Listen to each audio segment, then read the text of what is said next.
Hoje o Mais Goiás continua com a rodada de entrevistas com os candidatos ao governo do estado. Hoje o nosso entrevistado é o candidato mais jovem do pleito. Eu estou falando do deputado federal Daniel Vilela. Tudo bem, deputado? Tudo bem, prazer estar aqui com vocês no Mais Goiás. Obrigada. Deputado, o senhor é o candidato mais jovem, né? E vem com essa proposta de ser oposição. E outros candidatos também têm essa proposta. Qual a vantagem de ser oposição nesse pleito? Bom, a nossa não é uma proposta, nós somos efetivamente a oposição aqui no estado. Nosso partido nunca compactou, nunca participou do atual grupo político que governa Goiás há 20 anos. Os outros candidatos, alguns deles que se colocam como oposição, já comungaram das mesmas ideias, estiveram lá durante muito tempo. O candidato Democratas, por exemplo, o senador Ronaldo Caiado, esteve lá 16 anos, apenas na última eleição que ele nos apoiou a oposição aqui em Goiás. Então nós temos a legitimidade e a nossa proposta, essa sim, é de promover a alternância de poder, de fazer uma renovação profunda das práticas políticas e das práticas administrativas no estado. Nós entendemos que o estado se distanciou da população, é um estado hoje cansado, ineficiente, que não consegue encontrar soluções para os problemas vividos pelos goianos, perdeu a capacidade de criar, perdeu a capacidade de inovar e, portanto, se faz extremamente necessário que os goianos possam escolher uma alternativa que represente efetivamente uma mudança nas práticas aqui no nosso estado. E é esse o projeto que nós vamos e estamos apresentando aos goianos nesse momento eleitoral. Um novo projeto, moderno, ousado, que leve em consideração as mais modernas práticas de gestão, os mais modernos instrumentos tecnológicos para que a gente possa estabelecer a partir do ano que vem um estado eficiente, um estado que tenha responsabilidade fiscal, um estado que volte a ter capacidade de investimento. Hoje o estado de Goiás é dependente de recursos externos, de financiamentos, de empréstimos, não tem uma capacidade de investimento de recursos próprios. Então nós entendemos que é possível sim. Outros estados têm demonstrado uma gestão eficiente, de qualidade, e nós vamos buscar fazer com que Goiás também volte a ser uma referência como um estado de uma gestão eficiente e competente. Certo. O senhor falando aí dessa questão da renovação, cita para a gente pelo menos umas 3 propostas que podem, no caso, efetivar essa proposta sua de renovar esse modelo de gestão do estado. Bom, a renovação é bem amplo, mas eu posso, sem dúvida nenhuma, citar alguns exemplos daquilo que a gente imagina como uma renovação das práticas administrativas. Primeiro que essa nova política que a gente tem defendido, ela nada mais é do que uma mudança de comportamento, uma mudança de atitude, de você ter de forma transparente reconhecer os problemas do Estado e também de forma transparente apresentar soluções e o enfrentamento. Às vezes você não vai conseguir isso de uma forma imediata, da noite para o dia, mas você, sendo sincero e verdadeiro, mostrará que ao longo de um projeto de médio e longo prazo você vai conseguir vencer esses desafios aqui. Acho que a gestão ela é fundamental, você ter a valorização da competência e do mérito. Uma das propostas que nós já estamos fazendo é de fazer com que Goiás, primeiro, que é hoje o estado com o maior índice de comissionados do Brasil, tornar-se, nos próximos 4 anos, o estado com o menor número de comissionados do Brasil. E para dar mais eficiência ainda a esses cargos de liderança, de chefia, nós vamos oferecer 50% dos cargos comissionados para servidores de carreira, após um processo de habilitação e certificação, criando um banco de talentos que nós temos entre os servidores de carreira do nosso estado, mas que não têm oportunidade de liderar os projetos, de chefiar os seus órgãos, os seus projetos. Hoje a gente observa que muitas pessoas ocupam cargos, não têm a qualificação técnica para estar ocupando aquela função. Então acho que isso é um exemplo prático de uma mudança comportamental, de uma mudança da prática administrativa do nosso estado. É um compromisso que eu, aliás, fui autor desse projeto quando deputado estadual, há quase 8 anos atrás, que foi aprovado na Assembleia, mas que foi vetado pelo, à época, governador Marconi Perillo. Então, a gente entende que tem uma série de práticas que podem ser implementadas e que vão fazer com que Goiás seja um estado eficiente, com o lema da nossa campanha, que é menos política e mais gestão, com foco no cidadão, não um governo que serve, como é hoje, para alimentar a vaidade pessoal dos seus líderes e dos seus governantes, com gastos supérfluos, exagerados, que acabam servindo apenas para a manutenção de todo um staff governamental e que isso não tem nenhum valor para o cidadão. Nós vamos fazer uma otimização das nossas despesas, maximizar as receitas, adotar uma política de redução de carga tributária anexada a uma meta de arrecadação para que o Estado tenha condições e tenha recursos suficientes para oferecer serviços de qualidade. Certo. Uma coisa que chama atenção na sua chapa é que não tem mulheres, né? Como o senhor pretende trabalhar essa questão da diversidade na sua gestão, né? Se o senhor pretende colocar alguma mulher no secretariado, né? E qual a importância delas que você encontra nesse pleito que a gente tem 60% do eleitorado, né, feminino? Nós vamos, sem dúvida nenhuma, buscar encontrar quadros competentes, de mulheres competentes para ocupar as funções públicas do nosso Estado. Porque independente se é homem ou se é mulher, o que precisa ser o objetivo e o foco da ocupação dos cargos públicos é a competência, é o mérito, é a capacidade de desenvolver um bom trabalho. E nós temos aqui em Goiás, e especialmente no nosso partido, mulheres com muita competência que vão, sem dúvida nenhuma, desempenhar papéis importantes no Estado. Posso citar como exemplo, nós temos aqui a superintendente da FUNASA em Goiás, a Márcia Freire, que é uma mulher extremamente competente. Nós temos a própria superintendente da Caixa Econômica Federal, Marise Fernandes, que é uma mulher extraordinária também, de um currículo invejável e muito competente, e tantas outras que estão aí, que nós vamos, sem dúvida nenhuma, no nosso governo, dar oportunidade para que elas possam desenvolver os seus trabalhos, os seus talentos, e adotar políticas públicas que possam atender também as necessidades das mulheres goianas. Uhum. O senhor hoje está em terceiro lugar nas pesquisas, né, em todas as pesquisas, né, sempre em terceiro. Como que o senhor pensa, assim, qual a sua estratégia para reverter esse quadro? Bom, pesquisa tem para todo gosto. Tem, inclusive, pesquisas que nos colocam também em segundo lugar. Mas a última, a mais recente, divulgada pelo Jornal Popular, já demonstra que nós fomos o único candidato com crescimento, e inclusive com crescimento significativo em algumas regiões do Estado.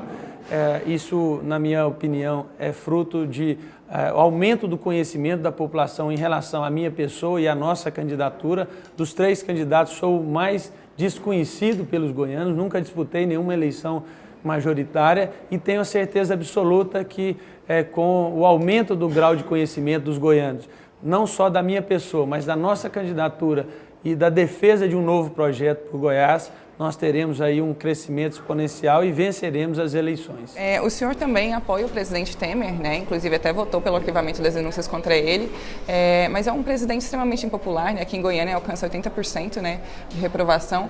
O senhor acredita que esse seu apoio ao presidente possa, de alguma forma, atrapalhar a sua candidatura? Bom, eu não sou adepto da política do quanto pior, melhor. Alguns políticos, inclusive alguns candidatos ao governo aqui, são adeptos dessa política, querem ver o Estado e o país arrasado para se promoverem, para alimentar sua vaidade pessoal, para fazer com que sejam aí tidos como heróis. Acho que isso é o que há de pior na política, esse populismo que alguns fazem na política apenas para alimentar a sua vaidade. A gente precisa agir com responsabilidade, com coerência. As minhas votações sempre se deram em razão disso. Nós tínhamos lá um goiano muito competente, conduzindo a economia do nosso país, o hoje presidenciável Henrique Meirelles, que é, sem dúvida nenhuma, um dos candidatos mais competentes, com competência comprovada, e ele conduzia a economia do nosso país no momento da pior crise da nossa história. Se nós tivéssemos, naquele momento, afastado e mudado mais um governo, com nova equipe, nós teríamos gerado uma instabilidade econômica muito grave, o que levaria o país à lona. Se nós tínhamos, naquele momento, 14 milhões de desempregados, iríamos a 20 e tantos, e aí sim estaria se instalado o caos, um colapso aqui no nosso Estado, aqui no nosso país. Eu entendo que foi acertada a decisão de manter aquele grupo, especialmente em razão do grupo econômico que conseguiu tirar o Brasil de uma recessão e colocar num potencial de crescimento, lógico, não no crescimento que a gente gostaria, na rapidez que a gente gostaria, mas já conseguimos inverter essa curva de recessão e se tornando um crescimento. Já conseguimos reverter a taxa de desemprego no país e já aumentar agora a geração de empregos aqui, lógico, também não na velocidade que gostaríamos, e penso que agora nessas eleições os brasileiros vão ter a oportunidade de escolher o seu futuro. Tem aí as suas opções presidenciais, nós temos muito orgulho de defender a candidatura do candidato Henrique Meirelles, do nosso partido, um goiano que nos orgulha muito, competente, preparado, que sempre que foi chamado em governos, inclusive do PT e do MDB, demonstrou toda a sua competência para o nosso país, e espero que os brasileiros possam fazer a melhor escolha. A minha escolha é o presidente Henrique Meirelles, para que o Brasil, a partir do ano que vem, esteja pacificado e possa encontrar novamente um caminho de muito crescimento e de muitas oportunidades para todos os brasileiros. Na semana passada, o senhor começou a sua campanha ao lado de Iris Rezende, né, o prefeito da capital, que também enfrenta uma série de desgastes, né, principalmente na área da saúde. O senhor acredita que ele também possa ter algum impacto negativo na sua campanha ou não? De forma nenhuma. O Iris é uma das mais ricas folhas de serviço prestado a esse estado. É, na minha opinião, o maior líder político que Goiás tem nesses momentos mais contemporâneos. É um homem trabalhador, reconhecido pelos goianos da sua capacidade de trabalho, da sua competência.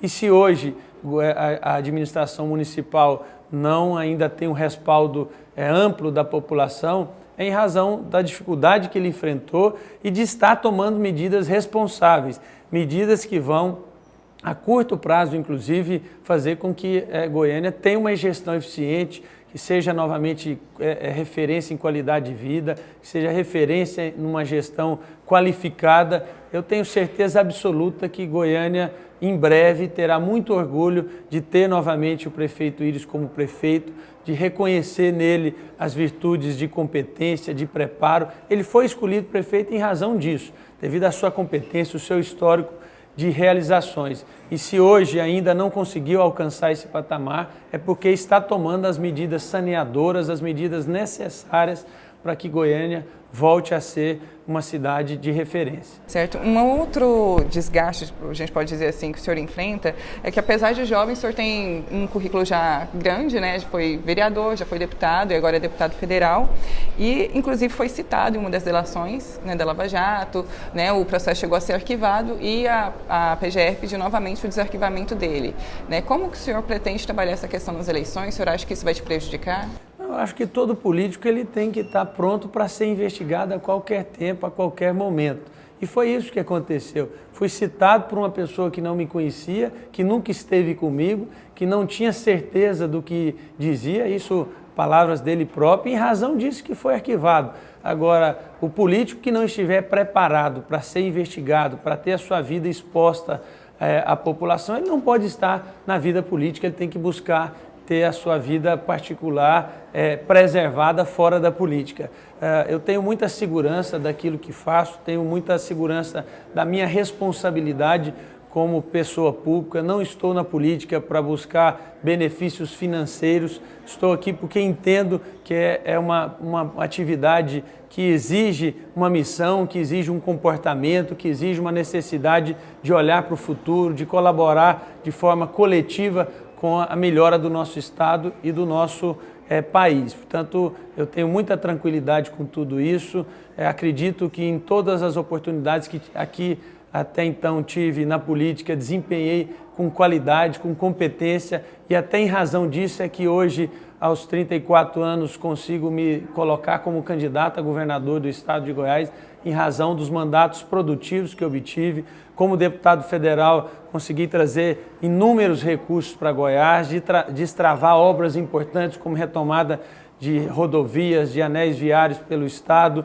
do BRT aqui em Goiânia, uma obra fundamental na mobilidade da nossa capital. Consegui liderar um processo de criação das duas novas universidades federais em Goiás, a Universidade Federal de Jataí, a Universidade Federal de Catalão. Nesse último ano, fui escolhido pelos meus colegas no Congresso, na Câmara dos Deputados, presidente da Comissão de Constituição, Justiça e Cidadania da Câmara dos Deputados, a mais importante, sou o mais jovem deputado a ocupar a presidência dessa comissão.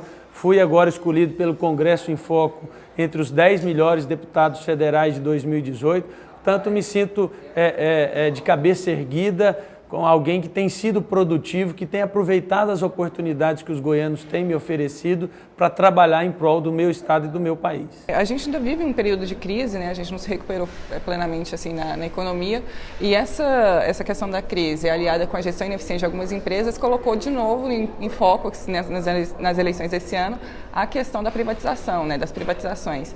Como que o senhor pretende trabalhar com essa questão nas nossas estatais aqui? Exemplo de Saniago, Metrobus? Nós precisamos avaliar cada caso. Eu não sou daquele que sou radicalmente contra a privatização e nem radicalmente favorável à privatização de todas as estatais. Existem áreas que são estratégicas para a população e que, na nossa visão, precisa estar sob o controle, sob o domínio e sobre a gestão do Estado. O debate ele é um pouco mais amplo, é sobre a eficiência do Estado. Hoje nós observamos que em Goiás e no Brasil, o setor público quer fazer tudo e não consegue fazer nada. O Estado não consegue ser eficiente em nada. Então é preciso otimizar isso, colocar sobre um guarda-chuva da gestão do setor público aquilo que é prioritário, que é fundamental para o desenvolvimento dos brasileiros. Segurança pública, saúde, educação precisam estar sobre o guarda-chuva da gestão do setor público e avaliar caso a caso as estatais, as autarquias que o Estado tem. Você citou um exemplo da Metrobus. Ela não desempenha um papel eficiente hoje para os goianos. Haja vista que ninguém sabe, todo mundo reclama do transporte coletivo. Ela é uma empresa que foi criada para fazer a participação do Estado no debate, nas ações articuladas do transporte coletivo, serve apenas como cabide de emprego para muitos políticos do Estado que estão abrigados lá sem ter sequer nenhuma função ou até mesmo uma qualificação técnica para estarem ocupando esses cargos, e nós vamos fazer essa avaliação de tudo que existe hoje em Goiás. Existe Goiás Gás, Goiás Parcerias, existe até hoje um grupo de trabalho do VLT que não saiu do papel, o VLT no eixo Anhanguera. Então nós vamos otimizar tudo isso para que a gente tenha em Goiás um Estado que seja eficiente e que naquilo que ele se coloque como prestador de serviço, ele seja um prestador de serviço de qualidade para a população. O que a gente vai ver na sua campanha? Mais ataques ou propostas? Bom, nós adotamos sempre a política propositiva, porque acreditamos que nós representamos o melhor projeto para o futuro de Goiás, o melhor projeto de gestão, o melhor projeto político. Eu dizia que essa coligação me trouxe muita satisfação, porque conseguimos construir uma aliança com partidos que são convergentes da necessidade de uma nova mudança política para Goiás, de um novo momento político, de uma nova prática política e administrativa. Em nenhum momento essa coligação passou pela possibilidade das ocupações dos cargos. Isso tudo será construído após a eleição, após a nossa vitória e sempre levando em consideração a competência e o mérito para a ocupação dos cargos políticos. E eu fico muito feliz de estar com uma coligação enxuta, mais forte, com capilaridade política no Estado, com pessoas que acreditam nesse projeto para Goiás, com o nosso candidato a vice-governador, o deputado federal Euler Cruvinel, uma pessoa muito preparada, os nossos candidatos ao Senado, Vanderlan Cardoso, um prefeito reconhecido como competente, transformou a cidade de Senador Canedo, é também um empreendedor muito bem sucedido do nosso estado, o Agenor Mariano, que é um dos quadros mais talentosos da administração pública do nosso estado, também já comprovado como secretário de planejamento, de administração, como vice-prefeito, como vereador. Então eu estou bastante entusiasmado porque construímos uma aliança de pessoas preparadas, qualificadas e com uma visão de futuro bastante moderna. Mais informações então sobre o Daniel Vilela e sobre as eleições você encontra no site do Mais Goiás, e até a próxima semana com mais um candidato.